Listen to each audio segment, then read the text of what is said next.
hapon po. Maga pa yung matamahaan ako kanina sa ano.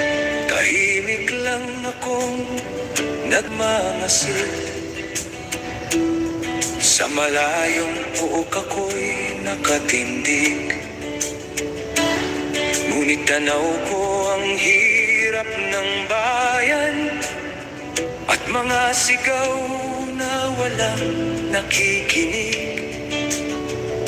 Naririnig ko ang walang katapusang away ng mga pinunong dapat sana'y gabay.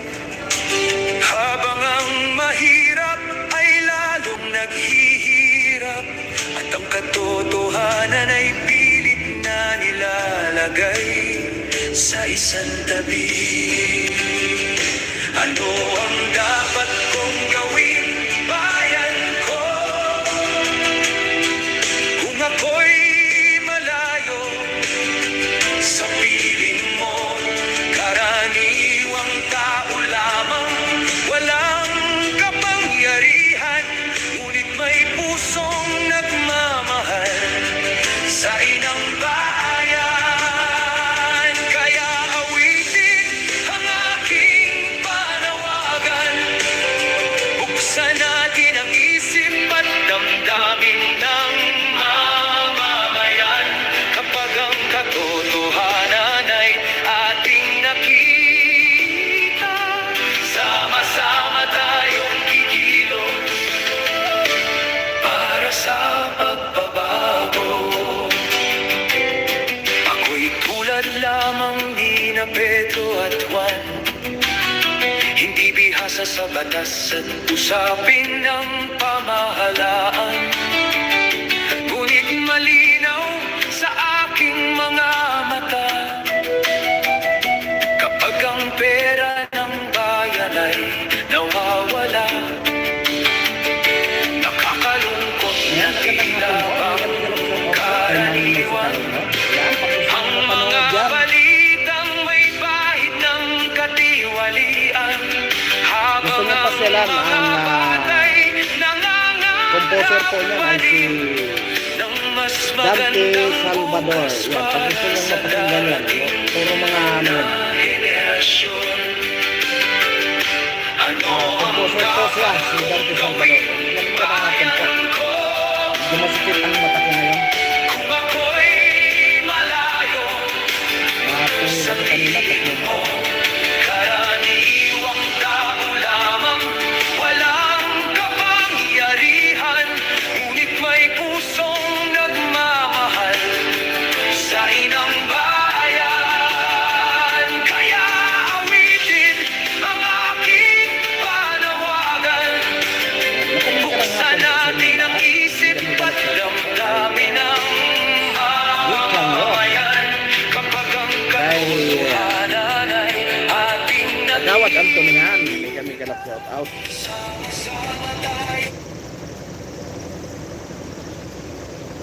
tayong kikilos para sa pagbabago. Magandang hapon po sa inyong lahat. Di man hawak ang timon May kami kalap ng shout out sa gobyerno, mga subscriber. Yan. naririnig sa bulwagan Magandang ng hapon po sa inyo. At kay Nani Sanchez, may magandang hapon. sandata kung tapat at totoo. Awit na Audrey Nicole, ayan, magandang hapon po sa sa inyo. puso ko. Kaya pakinggan ang aking awitin, bunga ng pagmamahal sa bayang Ang giliw, sakit po ng mata ko, parang hindi ko para maghasik ng galing tamahan ko kanina ng ano, kaninang umaga po. upang gisingin ang diwa ng sambayanan. Bayan ko, Nakuhin po ako kanina, susuko sa napasok ng trabaho. bawat Pilipinong may malasakit Kaya yung sa mga ano dyan, ano, lalong-lalo na sa, may ano, kailangan yung hindi ko palaging nakababa yung visor niya para ano, safety yung ano, katulad kanina. Sakto, paglupas ko, tamaan yung mata ko ng ano, tahimik lang O hangin ba o alikabok o ano, sakit. Hindi matanggal kaninang umaga pa. Ayan o, namumula pa o. Ayan, kaya ingat-ingat kayo yung mga nakumugot yan. Lalong-lalo na yung mga helmet na walang ano, no? Walang visor. Sa akin may visor, pero natamaan pa yung mata ko. Alright. Ayan. Bilang suporta natin kay ano, no? Dante Salvador. Magaganda yung mga ano niya, ha? Ito. Ito pa. Kayahin ang tapang! Hey! Hoy, kababayan, makinig ka muna. May mensahe akong dala. Ayan, pakinggan nyo muna. Mamaya na tayo magkwentuhan. Huwag mawalan ng pag-asa. Ang topic natin mamaya ay tungkol doon sa Sigaw natin ng malaya. ano kalang batas ni Senator Robin Padilla, Robin Hood Padilla. Ayan, yun ang pag-uusapan natin ngayon. Napakahalaga nito, lalong-lalo na sa ating mga magulang. Si Dr. Jose Rizal, ilaw ng ating lahi, panulat ang sandata sa laban ng pagkabihag-ate, inialay ang buhay para sa kalayaan, upang mamulat ang isip ng sambayanan. Ngunit hanggang ngayon ay may tanong pa rin, bakit tila hirap pa rin marinig ang daing, habang ang ilan ay busog sa kapangyarihan, ang karaniwang tao'y naghihintay ng katarungan. Rizal narito at ating makakausap. Marahil ang sabi niya'y huwag matakot lumaban. Hindi sa dahat, kundi sa tapang at katotohanan. Upang tuwid ang landas ng ating lipunan. Kayahin ang tapang, huwag matakot magsalita. Kung may mali sa bayan, dapat itong makita. Sasamantalahan Sa liwanag ng pag-asa, napagsasamantalahan ng mga makakaliwang grupo. sigaw ng bayan, katarungan. Sigaw ng bayan, pananagutan. Para sa mga anak at susunod na salilahi, ipaglaban natin ang dangan ng ating lahi. Si Andres Bonifacio, ama ng himagsikan, nagbuwis ng lakas para sa kalayaan. Hindi siya umurong sa gitna ng panganib, dahil ang bayan ay higit sa sariling mithin. Ngayon ang laban ay hindi na espada, kundi katotohanan Kanta laban ni sa pandaraya. Dante Salvador. Bawat mamamayan ay may Kung gusto papel nyo na gagampanan upang mapagbabago. puntahan niyo po ang channel niya, Dante Salvador. Ikaw kaibigan, ano ang gagawin mo? Manonood na lang ba habang lumalala ito sa bawat boto, salita at mabuting gawain? Nag-uumpisa ang pagbabagong ating hihilingin. Hindi sapat ang reklamo sa Maganda ng mga ano niya. kung walang pagkilos para sa amin initingiti. Kapag nagkaisa ang tinig ng sambayanan, walang sino mang makapipigil sa pagbabago ng bayan. Kayahin ang tapang, huwag matakot magsalita. Para sa tama at laban sa kaniwalian. Tayo magkaisa, sama-samang kikilos sa liwanag ng pag-asa. Hindi naluluhod. Sigaw ng bayan, katarungan. Sigaw ng bayan, katapatan. Sigaw ng bayan, pagbabago para sa mahal nating Pilipinas. Para sa Ito yung mga makabayang ng compose niya. magkaisa, kumilos at magmahal. Pilipinas nating mahal. Bangon, kababayan. Sa kabila ng pagkabisi niya, tapos nakakapaglisa pa siya ng mga magagandang kanta. Si Dante Salvador po ay isang OFW. Siguro pinakalibangan niya na yan yung mag-compose ng kanta. Ang gaganda ng mga ano niya, no? Pasyalan niya uli. Pasyalan natin uli.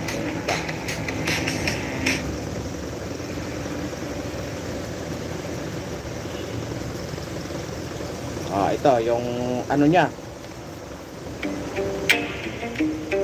Yeah.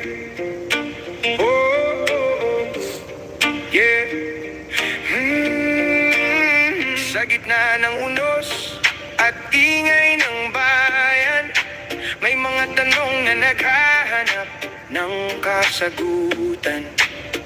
Bawat tinig ay may karapatang pakinggan para sa hustisya at kapakanan ng mamamayan. Hindi susuko, hindi uurong, hanggat liwanag ay ating matuntun sa landas ng tama. Buong tapang nalalakad, ang katotohanan ay dapat mahanap. Walang atrasan, tuloy ang laban para sa bayan at kinabukasan. Kung may tanong, hanapin ang sagot sa tapat na puso at malinis na loob. Walang atrasan, sama-samang hakbang, pag-asa ng tao'y huwag ng hadlangan. Hanggat may boses at may paninindigan, walang atrasan para sa katotohanan. Alright, mamaya naman uli. Anuhin natin tong ano ni... Sa gustong mapakinggan yung mga compose na yan, ano? Kay... Compose po yan eh, Dante Salvador. Yan, puntahan nyo po ang kanyang channel.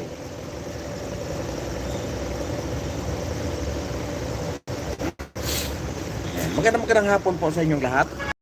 Mapagpalang hapon at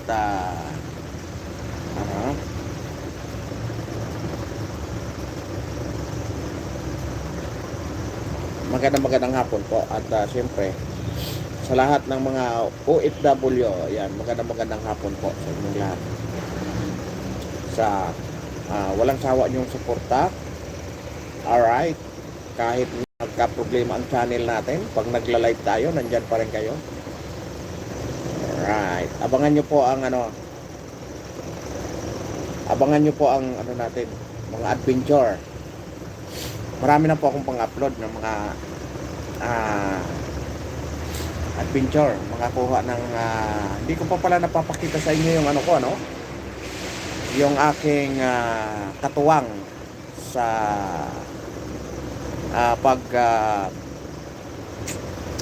pagpakita sa inyo ng mga adventure.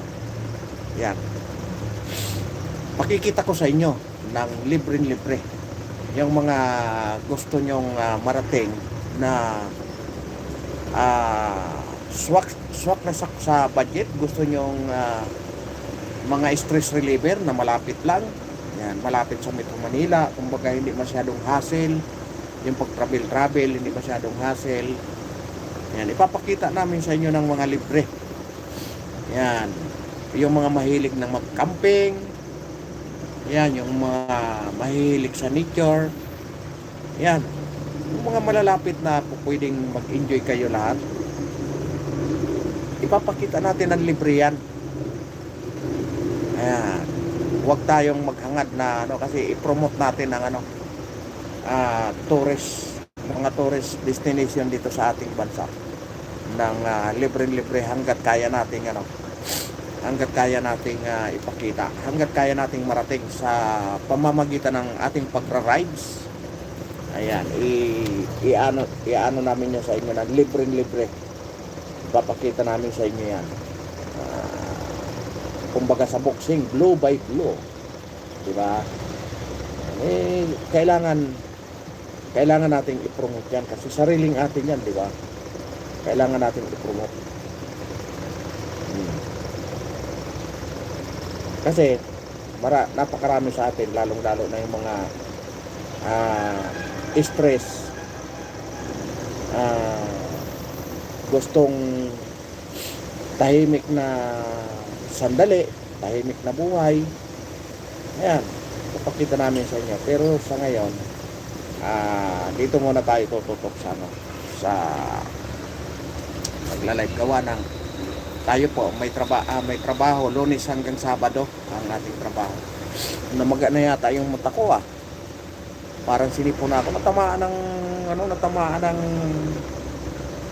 aywan ko, isang libre.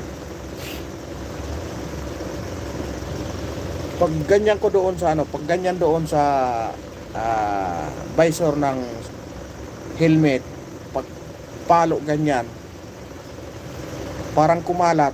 Siyempre, malakas yung hangin, natamaan yung mata ko. Ay nako, para tuloy akong sinisipo na nilalagnat na pula pula pa nga oh. Sakit. Parang bato na tumama. Ganyan hindi ko pa matanggal. Kaya, ayan, medyo hindi maganda ang ating ngayon. No? Oh, 'yon. Ang ating pag-uusapan ngayon ay yung nagkaroon kahapon ng presentasyon si Senator Robin Hood Padilla sa kanyang panukalang batas na yun nga nakikiusap siya na sana'y suportahan siya lalong-lalo na ng kanyang mga kasama diyan sa Senado, no? Kasi nga kahapon ang kanilang mga inimbitahan ay yung mga nanay na nawala ng anak. Hindi po nawala ng anak nang dahil sa sakit or sa anumang nawalan sila ng mga anak dahil sa anong tawag yan, nawalan sila ng mga anak na encourage ng mga komunistang grupo kung saan nagkokobli sila dyan sa loob ng Kongreso, no? Kumbaga yung mga anak nila pinag-aaral nila sa magagandang kolehiyo, nabiktima sila ng black propaganda ng mga komunistang grupo. Yan, katulad ng mga Kabataan Party List, Gabriela, ayon po. Nabiktima po yung kanilang mga anak hanggat sa itinakwil na silang mga magulang, itinakwil na sila ng kanilang anak. Kasi kinikilala daw kuno nila yung mga sila daw kuno ay mga makabayan na. Diba? Mga makabayan na kuno sila. Kaya ang kanilang susundin na ay yung bayan. Ayan, yung bayan ng kanilang pinaglilingkuran. Iyon ang masakit na katotohanan na matagal mo siyang inaruga, matagal mong iginapang yung hirap kung paano mo palakihin, kung paano mo alagaan. Tapos nung pumasok na sa kolehiyo, doon na saywar at itinakwil na yung kanilang magulang. Dahil nga na yung kanilang pag-iisip, yung kanilang kaisipan nalason na ng mga mapagkunwaring mga komunista. Ayun, pinili nilang pumunta sa bundok hanggat sa nakaengkwentro ang militar. Hindi pinalad, na disgrasya yung kanilang mga anak.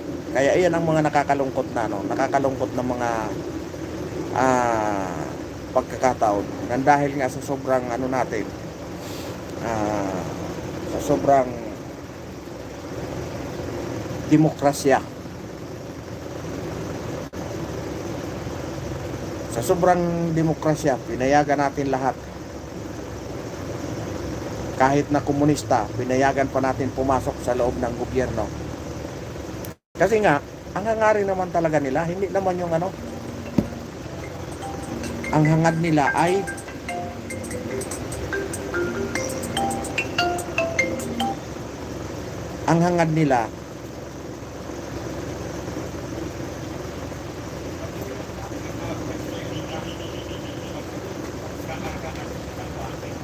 buhangin. Sige.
Yan. Yan na.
May nalaglag pa na mangga, oh. Ayun. Ayun nga, yung panukalang batas ni Robin Hood Padilla, no? Na kung saan mamulat na yung ating kabataan doon sa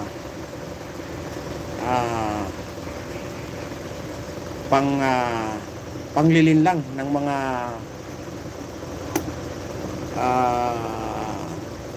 makakaliwang grupo. Yun, yung kanilang iprinisita kung saan inimbitahan nila yung mga magulang na nabiktima yung kanilang mga anak, na itinakwil na sila nung kanilang mga anak, itinakwil na nang dahil nga na ano na sila, na tawag nito, na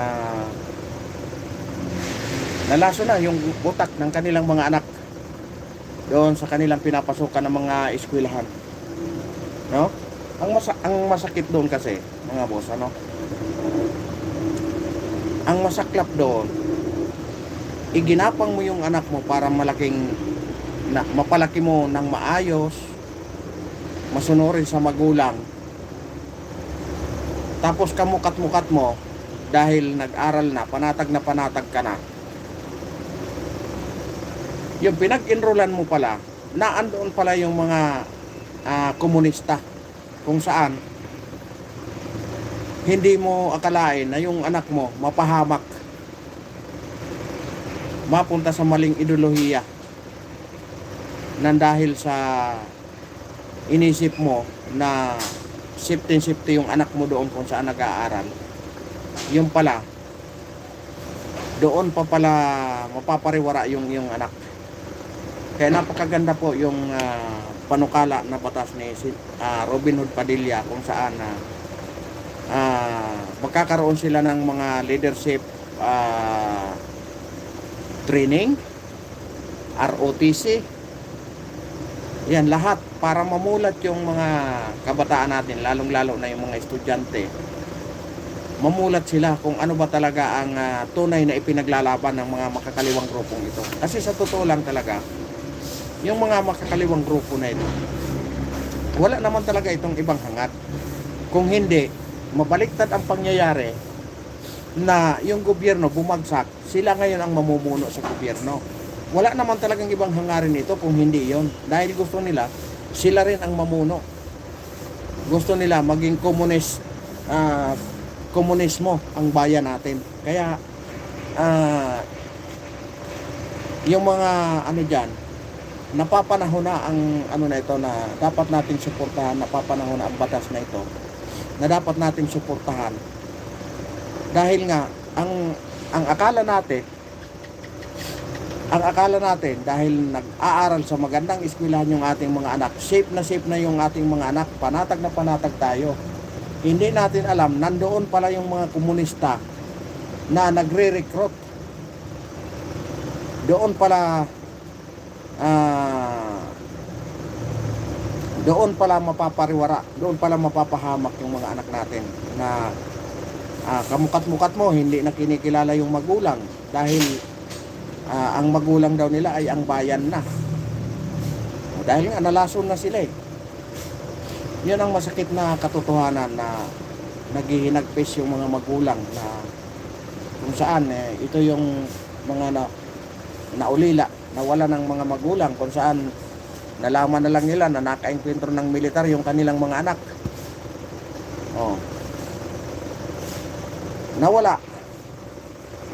Nawala yung buhay na pinapangarap nila doon sa mga anak nila na akala nila dahil busy sila sa kanilang mga trabaho, ang akala nila dahil napakagandang eskwelahan, safe na yung kanilang mga anak. Ayun, kamukat-mukat mo, nandoon na sa kabundukan, hindi na umuwi. Dahil nalilang na sila ng mga mapagkunwaring makabayan, kuno. Makikita nyo yan dyan. Yung nasa Congress ngayon, hindi lang nagdadala ng armas. Dahil meron silang armadong pakikibaka. Yun yung mga nasa kabundukan. Pero sila ang front kung paano nila makumbinsi yung kanilang mga target na tao doon sa mga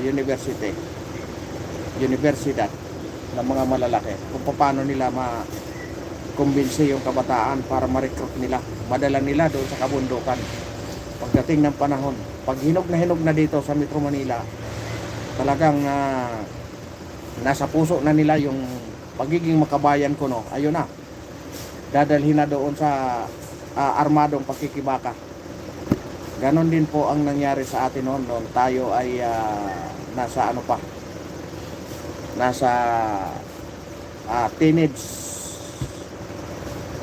teenage years. Kaya nung kami po ay namulat, kami po ay tumakas ng mga panahon na kasi nag-aaral kami noon. Gusto nilang ipakita na tayo ay mga makabayan, kuno. Ang mga mapang-api ang gobyerno, sila na ang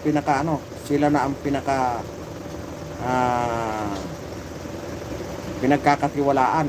Ang gobyerno na ang mapagkunwari. Dahil sila na ang makabayan.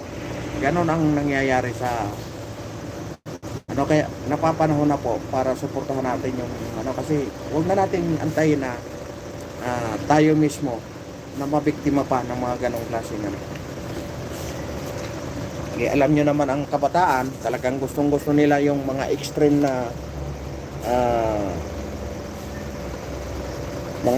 na buhay. Kaya yun, madaling malinlang sila. Yan ang masakit na katotohanan. Kaya siguro napapanahon na para suportahan natin yung na ito, na magkaroon na ng mga leaders summit. Ayan, yung mga ganyan, mga No, kasi sa amin, sa totoo lang, doon sa aming komunidad, hindi ganyan ang problema namin. Alam nyo kung anong pinakamalaking problema namin? Ang droga. Droga po ang pinakamalaking problema namin. Kasi kami mga opisyalis, ang gusto nila, sila pa ang masusunod. Yung mga drug pusher. Ang gusto nila, sila nang masusunod, hindi na yung mga opisyalis. Kaya madalas kami mag-away-away doon. Pero hindi naman away na talagang pisikalan. Kumaga, gugulatin ka. Pag nagpagulat ka, di sorry ka na lang. Sunod-sunuran ka sa kanila. Kaya ganun ang naging sistema. Iyon ang pinakamalaki naman namin problema doon. Ngayon, yung mga estudyante naman, ang problema naman yan,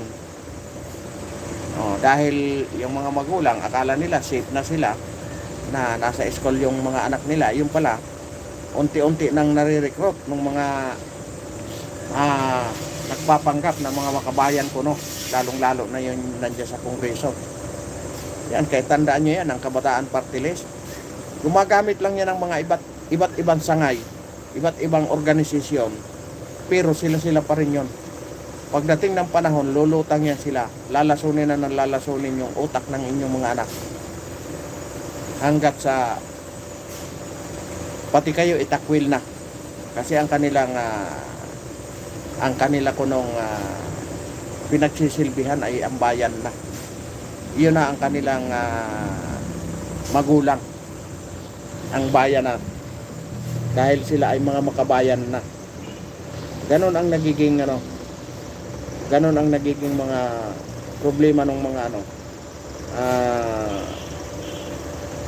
tawag nito, yung mga nanay ngayon na naghihinagpis na dahil sa mga komunistang ito, no? Kaya nga dapat yun nga lang, kung na-extend pa sana ang dating Pangulong Duterte kahit mga 2 taon, tuluyan na sanang malalagas yun.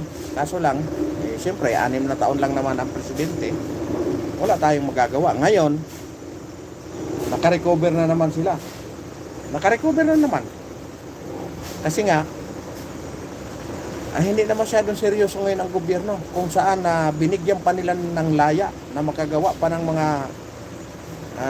maraming kwarta para mapunduhan, matustusan yung kanilang mga pangangailangan doon, lalong-lalo na yun doon sa kabundukan.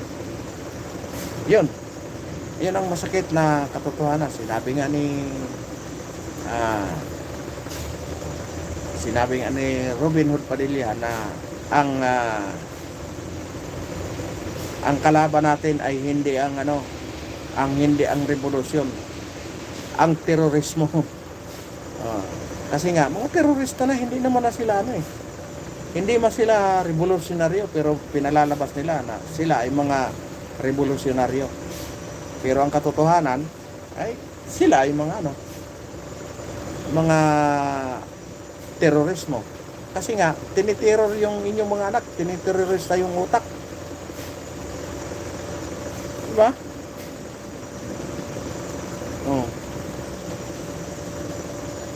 Kaya sa amin, bukod dyan sa amin, kasi marami din sa amin mga estudyante, nasa magagandang universidad pumapasok. Iyon ang iniingatan din namin. At pangalawa, yun doon mismo sa komunidad namin, napakarami na namang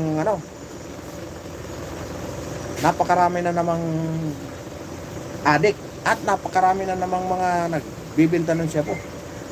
Kaya gusto kong hamunin si SILD. Sabi, bumaba ng maraming nahuhuli na walang napapatay. Nahamon ko siya. Kumukunti na ang droga. Nahamon ko siya. Sama ko siya doon para makita niya kung gaano ka lupit ngayon doon. Wala man kaming magawa kahit mga opisyalis kami ng homeowners, kasi wala man kaming karapatan manghuli. O kung kami may karapatan manghuli, di marami na kaming nahuli. Iisipin mo parang ano na lang, parang sigarilyo na lang na mag-abutan. Kaya nakakalungkot na ano, yung pinapakita nilang narrative sa atin, yung pilit nilang minumulat yung tao sa mga narrative nila na maganda ang kalagayan ng panahon ngayon. Huwag po kayong maniniwala dyan, kasi ako mismo magpapatunay. Kung totoo sinasabi nila, samahan ko sila doon sa lugar namin. Alam nyo, nagpatupad nga kami ng ano, ng peace and order. Sila pa ang galit. Aawayin ka pa. Oh. Alam naman nila na alam namin kung sino sila. Pero sila pa ang matapang kasi nga gusto nilang kunin yung kanilang narrative na sila nagiging biktima.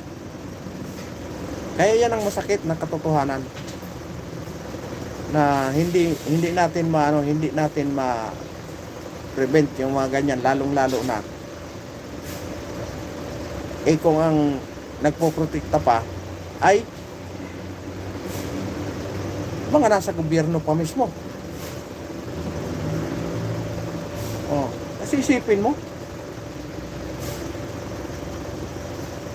kung ang mga drug pusher salot sa bayan, bakit pinapatawag pa ng kapulisan at binibigyan pa ng marangyang ano, binibigyan pa ng parte? Kaya kung ikaw, anong nasa isip mo?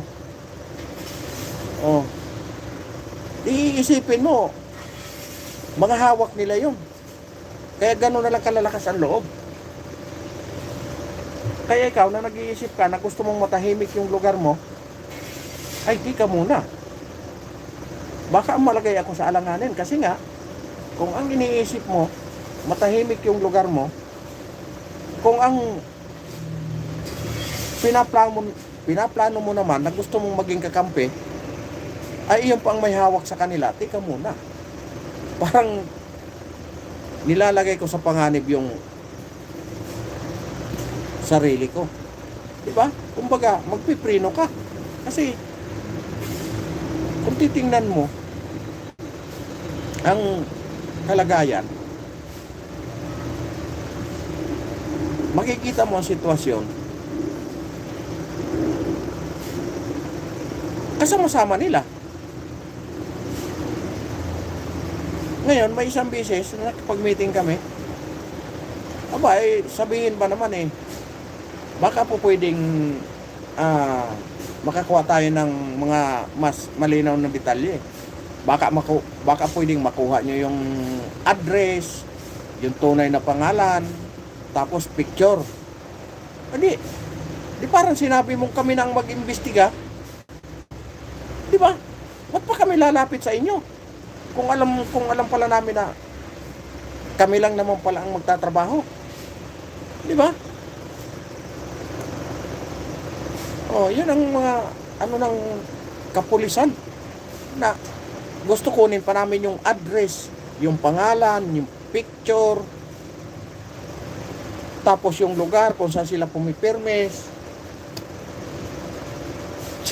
Wala. Parang tuloy ako na wala bang intelligence pan ang pulis? Di ba? Kasi dapat milyon-milyon ang binibigay na intelligence fund sa kapulisan. Bakit kailangan pang utusan yung civilian? Di ba? Dapat nga mayroon kayong mga penetration agent Pero kami na mamamayan, gusto lang namin maging matahimik. Ang gusto nila, kami pang magtrabaho. Ay kung ganun din lang naman, ba't pa kami magsusumbong sa inyo? Di ba? Di na kami magsusumbong. Kung ang kalagayan lang naman kami lang naman ang gagawa ng solusyon sa aming mga problema, di ba?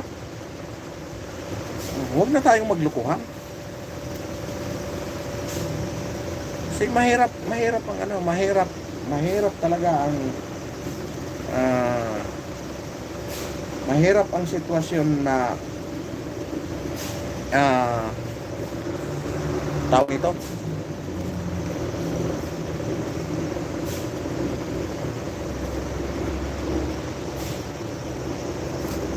Mahirap ang sitwasyon kung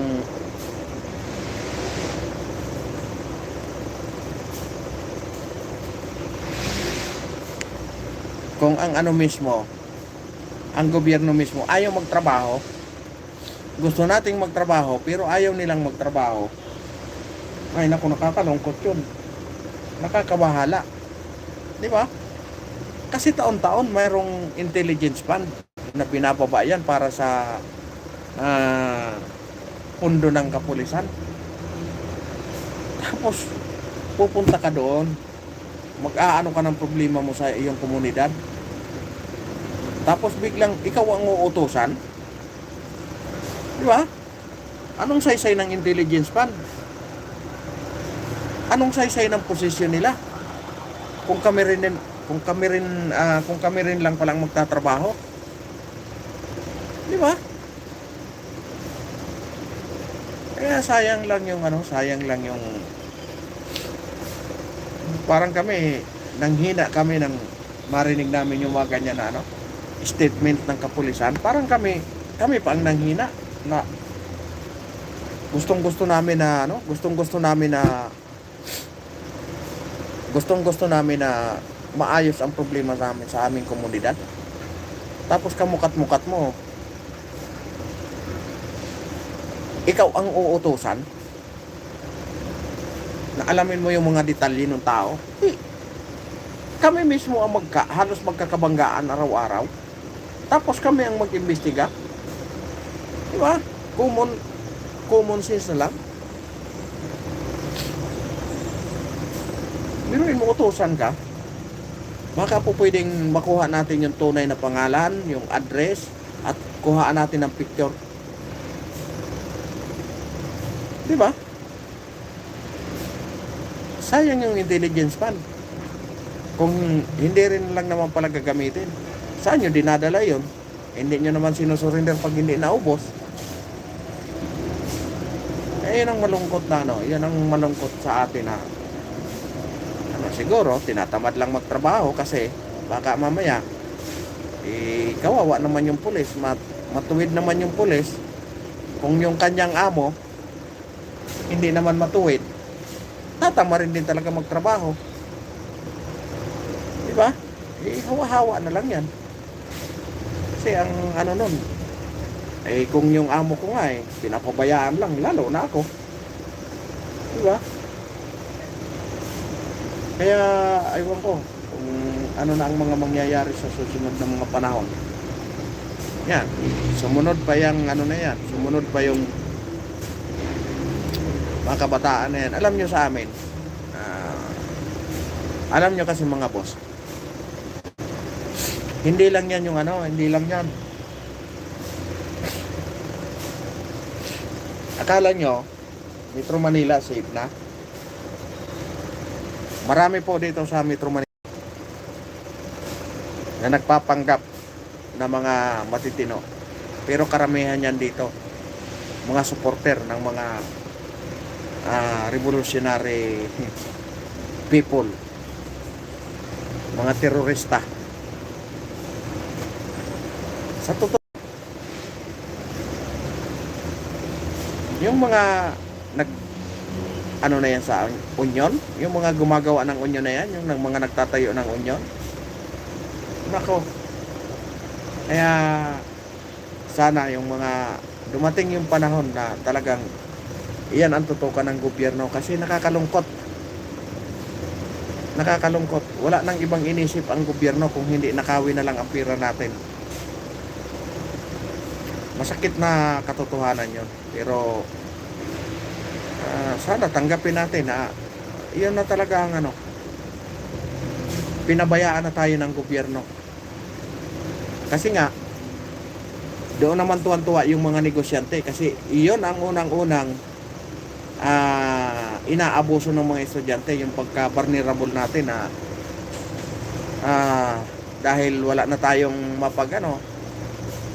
wala na tayong mapasukan. Iyon naman ang gustong-gusto nila, na inaabuso tayo ng mga mapang-abusong mga negosyante. Kasi nga, siyempre wala na tayong ibang mahanap na trabaho. Ikaw, family man ka, o family woman ka, mahal na mahal mo yung pamilya mo, abay, pagtsatsagaan mo kahit talon-talo ka. Magtsatsaga ka kahit patay ang katawan mo. Dahil ang gusto mo, mabigyan mo ng magandang buhay. Gusto mo, hindi magutom yung mga anak mo. Di ba? Ganun ang, ganun ang mindset ng ating mga gobyerno. Kaya doon naman, pinagsasamantalahan tayo ng mga negosyante habang ang gobyerno ay hindi maganda ang pamamalakad, na pagsasamantalahan tayo, lalong-lalo na ngayon. Sa daming graduate ngayon taon, ngayon may magka-graduate pala ngayon na June. Sa dami ng graduate ngayon, yung mga nakaraang taon, walang maraming gumraduate, nadagdagan pa ngayon taon. Tapos ang trabaho dito sa atin, unti-unti pang nawawala. Nagsisilayasan yung mga negosyante. Saan ngayon pupunta? Kaya, kung ikaw, yung anak mo nag-aral sa hindi kilalang universidad, pag iyan nag-apply doon sa kanyang pinag-aralan, yung papel, ganyang kakapal, yung sa mga magagandang universidad, ganyan lang ang kapal. Pag walang naano dito sa trabaho pa lang, pag walang nagpit dito sa trabaho nitong manipis na ito, yung mga galing sa mga magagandang universidad, dito na ngayon kukuha, ganyan kakapal. Tapos ang kailangan is 2 lang, 3. Kasi yun lang yung posisyon na kailangan. Kaya kawawa tayo, na pagsasamantalahan tayo pag ang gobyerno wala sa direksyon ang kanilang tinatahak. Doon tayo sinasamantalahan ng mga negosyante. Kaya akala nyo nalulugi ang negosyante? Kahit tumaas ang dolyar, hindi malulugi ang negosyante. Kasi lahat yan pinapasa sa atin lahat. Wala man tayong choice. Gusto nating mabuhay, sumunod ka. Di ba? Unang-una dyan, ibigay ko sa inyo, yung minimum wage. Napakaigpit ng minimum wage. Umiikot kayo sa buong Metro Manila, sa buong NCR. Napakarami dyan, hindi minimum wage. Napakarami dyan, napakarami dyan na hindi nagbabayad ng tamang buwis.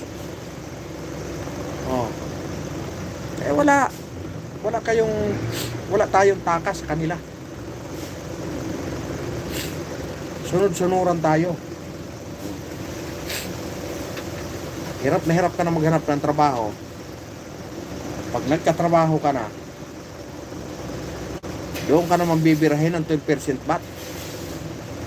Siyempre, gusto mong makabili ng makagrocery.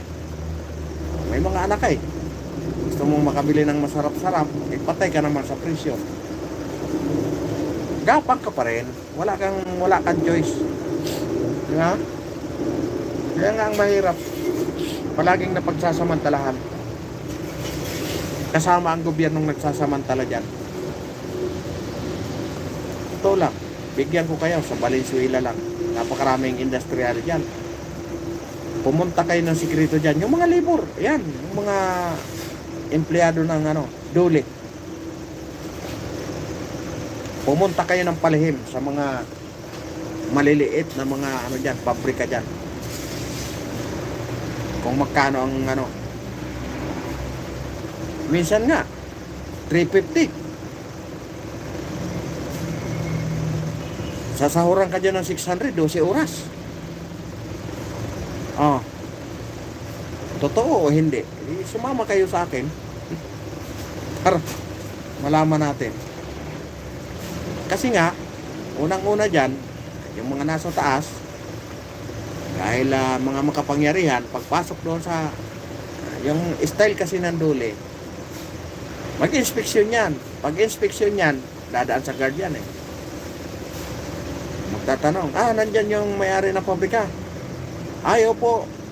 Opo, sir, o ma'am. Saglit lang po, itatawag ko sa opisina. Tatawag yan sa opisina, ma'am, nandito po ang dole. Sige, papasukin mo dito sa opisina ko. Hindi naman yung papasok doon sa paggawaan mismo sa site. Kung hindi, doon niya sa opisina. Pagdating doon sa opisina, bibigyan ng kape, kukwento-kwentuhan, lilibangin. Hanggat sa, kunwari, tatawag ng empleyado. Yung pala yung empleyado, kasapakat na. Kakausapin niya yung labor, huwag na kayong pumunta doon, ma'am or sir. Papawisan kayo doon, medyo mainit yung ating planta. Di doon ka na lang sa opisina. Habang nagkakape, ng malamig na kape. Sige. Kunwari, tatawagin ko yung magtawag tayo ng empleyado.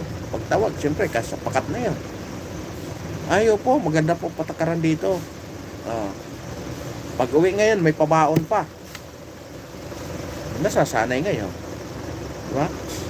Yan ang masaklap na katotohanan. Kaya, huwag na tayong maglokohan dyan. Pagdating sa mga bagay na yan.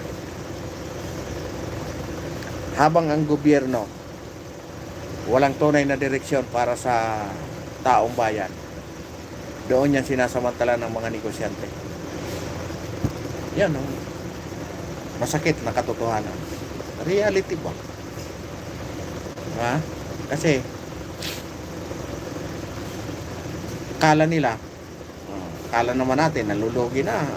Hindi, magpapail kami ng pag hindi nasunod yung magpapail kami ng bankrupt. Diba? Kaya, ayun. Dapat talaga ang magiging presidente natin yung para talaga sa taong bayan na may malasakit. Kasi habang para sa mayaman yung mga presidente, lalo tayong nababaon sa hirap. Lalo tayong hindi makakakuha ng magagandang hustisya. Lalo tayong sinasamantala ng mga negosyante. Yan ang masakit na katotohanan. Kasi nga, sabi ko kanina, na tayo, pinapaikot-ikot lang tayo ng mga negosyante.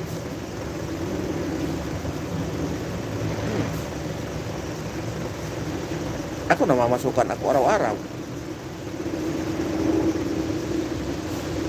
Maganda yung ko. Masasabi ko talaga na maganda yung ko. Kaya nga pag nakikita ko yung mga kasama ko, magkano ang nyo? Minimum. Pag alam nyo na argabyado kayo, huwag kayong mahiya na sabihin sa amo nyo. Kasi hindi naman masama yung hangarin mo. Ang gusto mo yung habang kumikita yung kumpanya mo, ikaw, masagana ka rin. Masagana ka rin sa iyong pamumuhay. May isa akong halimbawa.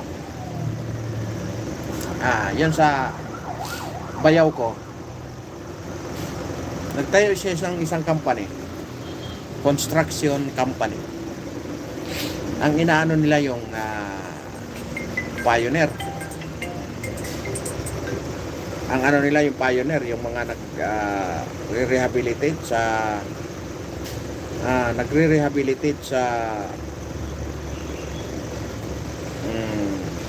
nagre-rehabilitate sa mga SM, Robinson,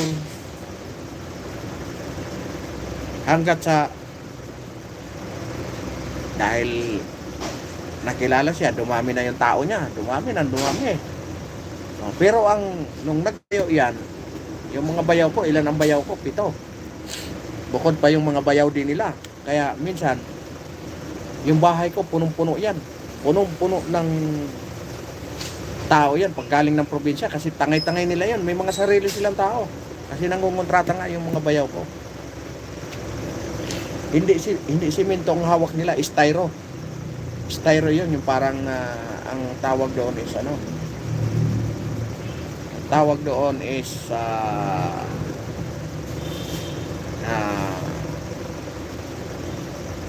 Yung parang ano siya, parang rubberized na may bato-bato. Pang waterproofing din yon. Pero ang ano talaga nun, styro ang pinapahira nun. Kaya magaan yung ano, magaan yung building, matibay yung building, pero magaan. Kasi nga styro ang naka-frame doon sa mga bakal, styro ang naka-frame. Tapos babalutan nila ng ganon, hindi makita yung bakal. Ganon ang trabaho nila nun. Kaya yun ang kabisado nila. Di ngayon sa madaling ano, dumami ng dumami yung kanilang kontrata. Kumbaga nakuha nila yung SM, nakuha nila yung Robinson. Nang dahil doon sa mga bayaw ko. Ngayon ang naging project nila ay yun sa Muñoz. Pagdating doon sa Muñoz, na-aksidente yung bayaw ko, nalaglag. Bugbog yung hita niya. Hindi makalakad. Totoo naman, bugbog lang yung hita niya. Pero hindi makalakad. Walang crack yung buto, walang bali. Bugbog nga lang ka. Kasi nasahod siya doon sa pansahod galing ng third floor, nasahod siya sa second floor nung yero. Buti yung yero pataas ganyan, kaya dandahan siya sa ano, medyo mababa, pero yung ano, sumampa yung hita niya doon sa andamyo, doon siya nabugbog. Yun ang ano doon. Ngayon, dahil nabugbog, hindi siya makalakad, obligado walang trabaho. Hindi siya nakapagtrabaho. Binigyan naman ng gamot. Pero pang 1 linggo lang. Ngayon, magka-1 buwan na. Sabi ko, nakakarami ka na ng utang, hindi ka ba binibigyan ng gamot? Ayun, kagad ang tanong ko sa kanya. Sabi niya, hindi na bayaw kasi 1 linggo lang daw yung gamutan. Sabi ko, hindi naman tayo bulag. Di ba? Maga pa yung hita mo, hindi ka makalakad. Sabi niya, oo nga sige, nangangamatis pa Sabi ko, tawagan mo yung opisina, humingi ka ng gamot. Paano ka makakapagtrabaho kung ganyan ka na na pilay ka? Hindi ka fit to work. Kasi paano ka kukuha ka ng medical?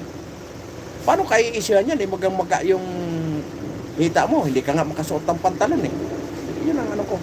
Tawagan. Ay, sabi ko, madam. Ganda pa ng intro ko Madam, ako po yung bayaw ng isang tao mo. Sino? Si Jennifer. Oo, mabait yung tao na yan. Puri-puri pa ako nung una sabi ko, oo nga ma'am, may naaawa ako sa tao nyo kasi wala naman siyang problema. Sabi ko, kung pagkain, kaya ko siyang pakainin dito. Ang problema, wala na daw siyang iniinom na gamot. Sabi ko, tao nyo naman to. Baka po pwedeng suportahan nyo ng gamot. Ako, nagalit sa akin. Kasi sabi niya, ay, ang susundin namin yung ng doktor na pang 2 linggo lang yung gamot. Sabi ko, maawa ka naman sa tao. Tao mo yan Kahit na sabi kong bilang tao, dapat maintindihan mo yung kalagayan niya. Alam mo naman, sabi ko na disgrasya yan. Dapat, kahit na sabihin ng doktor, alalayan mo. Kasi tao mo yan Isa iyan sa nag-akyat ng pira sa iyo. Kung bakit ka nakabili ng mga magagandang sasakyan mo, isa iyan sa nag-ambag. Kaya bigyan mo naman ng konting halaga. Parang ininsulto pa ako na ako daw ay isang attorney. Bakit daw ina-attorney ko yung Sabi ko, hindi po ako attorney.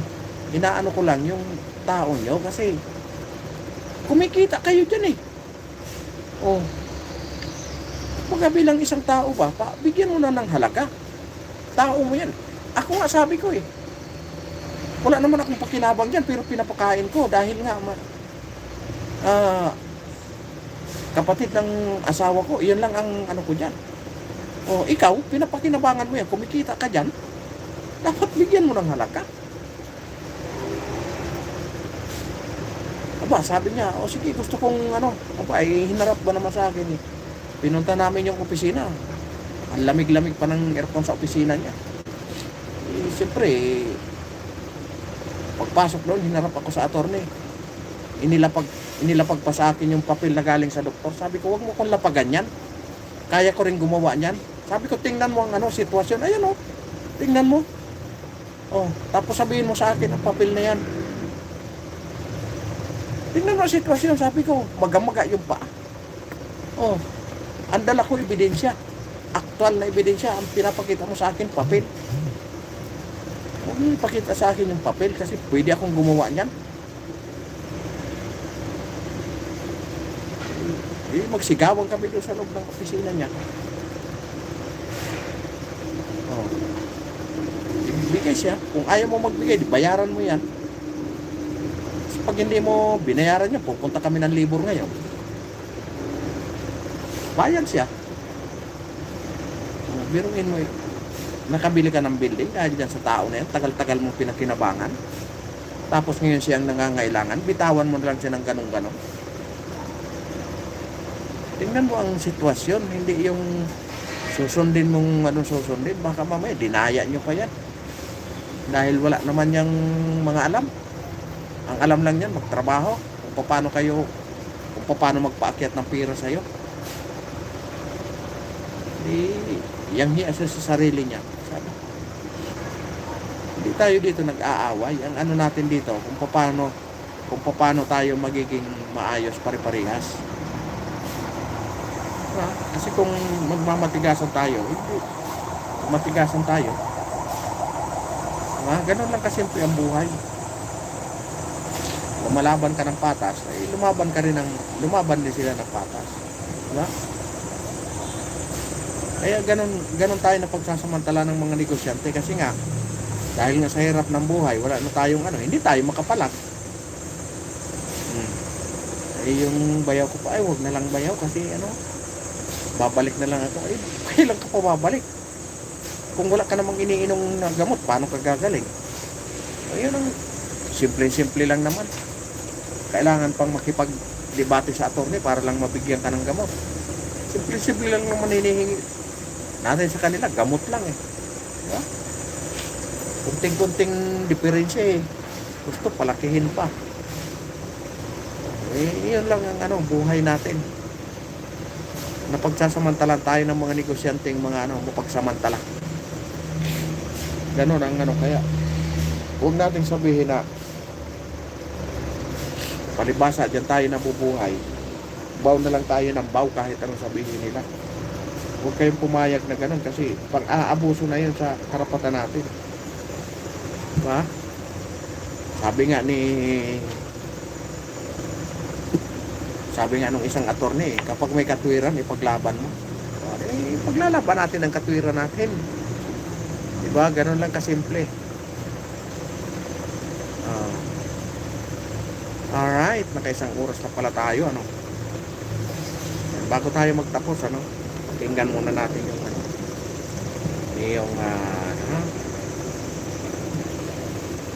yung kay Dante Salvador. Saan ba yun? Si Dante Salvador.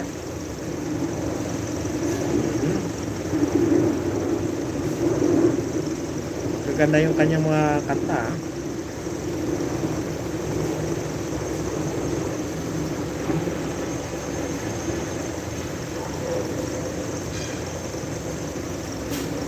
Ayan.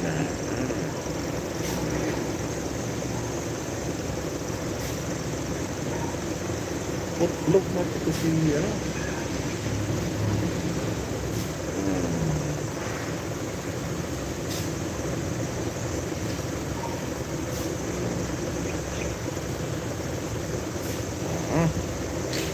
yan bago tayo magtapos. Pakinggan muna natin to bago tayo magtapos. Bago tayo magpaalam. Sa gitna ng unos at Gusto kong ingay ng salamat ulit kay bayan, Mami Mo si Kanunod. may mga tanong na naghahanap ng kasagutan. Bawat tinig ay may karapat ang pakinggan para sa hustisya at kapakanan ng mamamayan. Hindi susuko, hindi uurong, hanggat liwanag ay ating matuntun sa landas ng tama, buong tapang nalalakad ang katotohanan ay dapat mahal.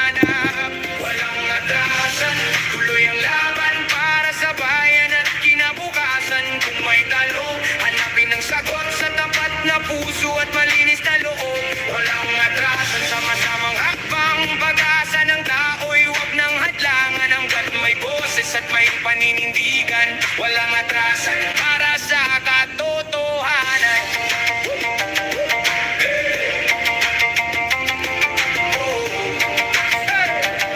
Walang atrasan para sa hindi sa galit, hindi sa sigawan, kundi sa dangal at tamang paraan. Ang bawat lingkod ay may pananagutan sa tiwalang ibinigay ng sambayanan. Kahit mabigat ang ating daan, pag-asa'y buhay sa bawat mamamayan. Magkaisa tayong itaas ang bandila ng tapat na serbisyo at bagong pag-asa. Walang atrasan, tuloy ang laban para sa bayan at kinabukasan. Sa bawat hakbang ating ipaglaban ng dangal, hustisya at kapayapaan. Walang atrasan, isang layunin ang kabutihan ng ating lahit lupain. Hanggat may pag-asa sa ating puso't isipan. Walang atrasan para sa mahal nating bayan.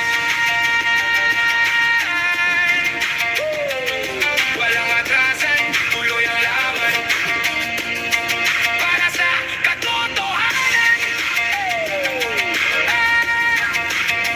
at sambayan.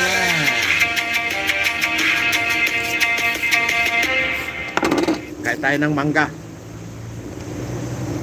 Ang documents naman. Alright, maraming salamat po. Magpapaalam na ako sa inyong lahat. Alright, sa lahat ng mga dumaan, maraming salamat po. At ingat po kayo lagi. Yan, pagpalang araw po. At ingatan tayo ng Pumbay Kapan. Paalam po.